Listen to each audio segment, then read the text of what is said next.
ప్రియమైన మా పరలోక తండ్రి, యేసుక్రీస్తు ప్రభు పరిశుద్ధ నామమును బట్టి మీ సన్నిధికి వస్తున్నాం నాయన. ఈ ఉదయకాలన ప్రత్యేకమైన స్తుతిస్తున్నా. ఈ యొక్క గొప్ప శుక్రవారం బట్టి మీకు స్తోత్రం తండ్రి. ఆయన మా అందరి కొరకు మీరు ప్రాణం పెట్టారు నాయన. మీ పాసనలో చేరి ప్రభు అనడానికి, విజ్ఞాపనం చేయడానికి మీరు ఇచ్చిన కృపను బట్టి, దయను బట్టి మీకు స్తోత్రం తండ్రి. ఈ ఉదయకాలను ఎవరైతే ఏకీభవిస్తున్నారో వాళ్ళ గురించి నేను భారంతో ప్రార్థన చేస్తున్నాం.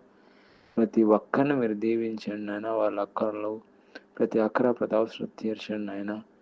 అయ్యా, ప్రత్యేకంగా కోడి తన పిల్లల్ని ఏ విధంగా కాపాడదో అదేవిధంగా మీ కృపరకాశాన్ని కృపణలో భద్రపరచండి. పరిపూర్ణంగా ఈరోజు అందరిని దీవించండి, పరిపూర్ణంగా ఆశ్రయించండి. ఆశ్రయాల వర్షం, దీవెన వర్షం కుమ్మరించండి అయినా, గొప్పగా దీవించండి. అయ్యా, ప్రత్యేకమైన కృపతో నింపండి. ఈరోజంతా ప్రభా కృపాక్షంతో నడిపించమని, కృపలో భద్రపరచమని ప్రభుని యేసుక్రీస్తు పరిశుద్ధ నామమును బట్టి ప్రార్థన చేస్తున్నాం తండ్రి. ఆమేన్.